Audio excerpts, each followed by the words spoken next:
नमस्कार, ये आकाशवाणी चंडीगढ़ है। अब आप प्रतिका से प्रादेशिक समाचार सुनिए। राष्ट्रपति द्रौपदी मुर्मू, उपराष्ट्रपति जगदीप धनखड़ और प्रधानमंत्री नरेंद्र मोदी ने आज नेताजी सुभाष चंद्र बोस की जयंती पर उन्हें श्रद्धांजलि अर्पित की। नेताजी की जयंती को पराक्रम दिवस के रूप में मनाया जाता है। सोशल मीडिया पोस्ट में राष्ट्रपति ने कहा कि स्वाधीनता हासिल करने के लिए नेताजी की अथक प्रतिबद्धता और आजाद हिंद फौज का साहसी नेतृत्व पीढ़ियों को प्रेरित करता रहेगा। प्रधानमंत्री ने कहा कि भारत के स्वाधीनता आंदोलन में नेताजी सुभाष चंद्र बोस का योगदान अतुलनीय है। श्री मोदी ने कहा कि नेताजी साहस और धैर्य के प्रतीक थे। उनकी दूरदृष्टि देश को आज भी प्रेरित कर रही है, क्योंकि हम उनके सपनों का भारत बना रहे हैं। हरियाणा में सौर ऊर्जा को बढ़ावा देने और बिजली लागत को कम करने के लिए 290 सरकारी भवनों पर रूफटॉप सौर ऊर्जा संयंत्र स्थापित किए जाएंगे। इस पर लगभग 36 करोड़ रुपए की लागत आएगी। मुख्यमंत्री नायब सिंह की अध्यक्षता में कल चंडीगढ़ में हुई उच्च अधिकार प्राप्त क्रय समिति, विभागीय उच्च अधिकार प्राप्त क्रय समिति तथा उच्च अधिकार प्राप्त कार्य खरीद समिति की बैठक में इसे मंजूरी दी गई। मुख्यमंत्री ने बताया, 804 करोड़ रुपए के विकास कार्यों के एजेंडे को मंजूरी दी गई है। इससे हरियाणा प्रदेश के लोगों को बड़ा लाभ होगा। ये 26 एजेंडे इसमें रखे गए और हमने बिल्डर्स के साथ नेगोशिएशन किया है। उस नेगोशिएशन के अंदर भी 30 करोड़ रुपया प्रदेश सरकार का बचा है।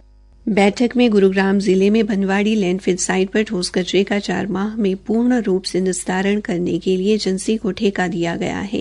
मुख्यमंत्री ने कहा कि समय पर निस्तारण न होने पर संबंधित एजेंसी के विरुद्ध कार्रवाई की जाएगी और जुर्माना लगाया जाएगा। बैठक में सीवरेज की सफाई व्यवस्था सुनिश्चित करने के लिए सुपर सकर मशीन की खरीद को भी मंजूरी दी गई। इस पर लगभग 13 करोड़ रुपए की लागत आएगी।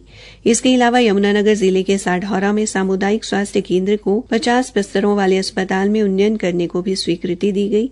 इस पर लगभग 12.5 करोड़ रुपए की लागत आएगी। इसके अलावा 39 करोड़ रुपए की लागत से गुरुग्राम के सेक्टर 99 से 115 तक मास्टर सीवर लाइन के निर्माण कार्य को भी मंजूरी दी गई।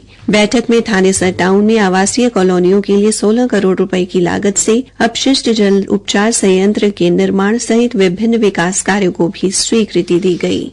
हरियाणा के राज्यपाल बंडारू दत्तात्रेय ने कहा कि शिक्षा व्यक्ति के जीवन में बहुत महत्वपूर्ण होती है, जो देश निर्माण में सहयोग करती है। इसलिए प्रधानमंत्री नरेंद्र मोदी ने नई शिक्षा नीति लागू करने का फैसला लिया है और हरियाणा सरकार इसी वर्ष से इस शिक्षा नीति को लागू करने जा रही है।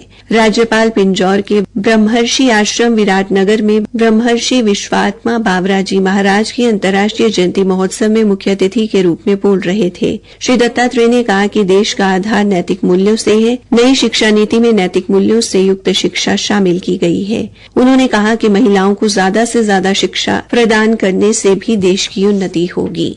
हरियाणा के मुख्यमंत्री नायब सिंह ने कहा कि बेटी बचाओ बेटी पढ़ाओ अभियान के तहत राज्य सरकार ने गत 10 वर्षों में लैंगिक भेदभाव को दूर करने, बालिकाओं को शिक्षा के उचित अवसर उपलब्ध करवाने, उनके सपनों को पूरा करने तथा उनके अधिकारों व अवसरों को सुनिश्चित करने की दिशा में निरंतर कार्य किया है। उन्होंने कहा कि इस राष्ट्रव्यापी अभियान के तहत गत 10 वर्षों में प्रदेश में लिंगानुपात में अभूतपूर्व सुधार हुआ है। वर्ष 2014 में प्रदेश का लिंगानुपात 861 था, जो अब बढ़कर 910 तक पहुंच गया है। राज्य सरकार इस सामाजिक कुरीति को पूरी तरह से समाप्त करने के लिए लगातार संजीदगी से प्रयास कर रही है, ताकि लैंगिक भेदभाव को पूर्ण रूप से दूर किया जा सके। मुख्यमंत्री नायब सिंह कल चंडीगढ़ में पत्रकारों के साथ बातचीत कर रहे थे। एक प्रश्न के उत्तर में मुख्यमंत्री ने कहा कि लिंगानुपात में अधिक सुधार करने के लिए राज्य सरकार निरंतर गंभीरता से कार्य कर रही है। अधिकारियों को निर्देशित किया गया है कि इस सामाजिक कुरीति को जड़ से खत्म करने के लिए पूरी लगन से कार्य करें। इसी के साथ ये समाचार बुलेटिन समाप्त हुआ। इन शहरी बस्तियों में अब राष्ट्रीय शहरी स्वास्थ्य मिशन हरियाणा के तहत शहरी प्राथमिक स्वास्थ्य केंद्रों के माध्यम से गर्भवती की जांच व सुरक्षित प्रसव की मुफ्त सुविधा उपलब्ध करवाई जाती है, ताकि आपकी ममता और खुशियाँ कायम रहें। तो याद रखिए, गर्भवती का नाम तुरंत दर्ज करवाएं, उसकी पूरी देखभाल करें और डिलीवरी अस्पताल में ही करवाएं।